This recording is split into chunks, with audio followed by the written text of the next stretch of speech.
জনাব তারেক রহমান নারীদের নিয়ে যে উদ্যোগ নিয়েছেন, যে কাজ শুরু করেছেন, এটার জন্য আমরা খুবই খুশি এবং আরো আশাবাদী যে আরো ভালো ভালো কাজ করবেন। নারীদের অধিকারের কথা সবসময় বলা থাকে সব জায়গায়, কিন্তু আদৌ সেই নারীরা সমান অধিকার পায় না। আন্তর্জাতিক নারী দিবস এটা হচ্ছে ইতিহাস, ইতিহাসের পাতায় আছে। এটা বছর বছর আমরা সবাই পালন করি, কিন্তু আমি মনে করি শুধু এই দিনটি নয়, এই দিনটি তো অবশ্যই থাকবে, এটা আমাদের যেহেতু ঐতিহাসিক একটা দিন। তো এটা আমরা অবশ্যই পালন করব, কিন্তু এছাড়াও আমরা প্রতিদিন এই দিনটা পালন করতে চাই, কারণ নারীদের অধিকারের কথা সবসময় বলা থাকে সব জায়গায়, কিন্তু আদৌ সেই নারীরা সমান অধিকার পায় না, বা অধিকারের যে ধারা সেটা আমরা পাই না। তো অধিকার যদি থেকে থাকে সেটাকে ধারাবাহিকভাবে পর্যবেক্ষণ করা দরকার, বা সেই অধিকারটুকু আমাদের বুঝিয়ে দেওয়া দরকার। শুধু ছেলে মেয়ে সমান অধিকার বলে কাটিয়ে দেওয়া হয়, কিন্তু সমান অধিকারটা আমরা মেয়েরা পাই না।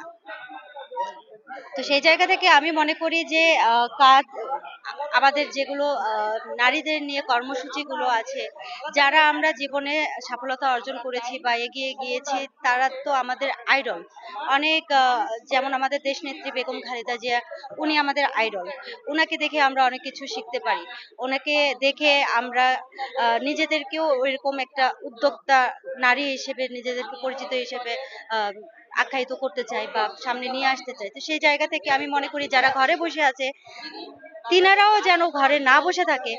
ওনারা যেন ঘরে বসেই অনেক কুটির শিল্প কাজগুলো আছে যেগুলো ঘরে বসেই করা যায়, হাতের কাজগুলো, এগুলো যদি আমরা করতে পারি, তাহলে আমরা মনে করি যে যারা বাহিরে আছি, যারা উপর পর্যায়ে আছি এবং যারা ঘরে আছে, তারাও কিন্তু কোনো অংশে পিছিয়ে থাকবে না। কারণ নারী মানেই মা, আর মা বা প্রত্যেকটা নারী প্রত্যেকটা পুরুষের অনুপ্রেরণা।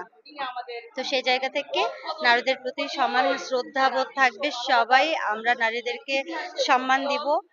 আর আমি মনে করি যে আমাদের প্রধানমন্ত্রী জনাব তারেক রহমান যে উদ্যোগ নিয়েছেন মহিলা নারীদের নিয়ে, ফ্যামিলি কার্ড, এটা আমার খুবই ভালো লেগেছে।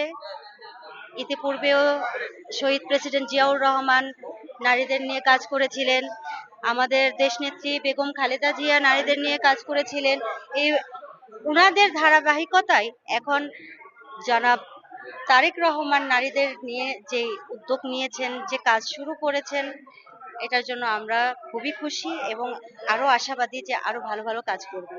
এটা খুবই দুঃখজনক একটা বিষয় যে ছোট বাচ্চারা, নারী শিশুরা আহ ধর্ষিত হচ্ছে। এটা খুবই খারাপ, খুবই বাজে একটা অবস্থা, কারণ আমরা এটা প্রতিরোধ চাই। কারণ এভাবে যদি বাচ্চারা ধর্ষিত হয়, শুধু ধর্ষণ করে তো ক্ষান্ত হচ্ছে না, তাদেরকে মেরে পর্যন্ত ফেলছে।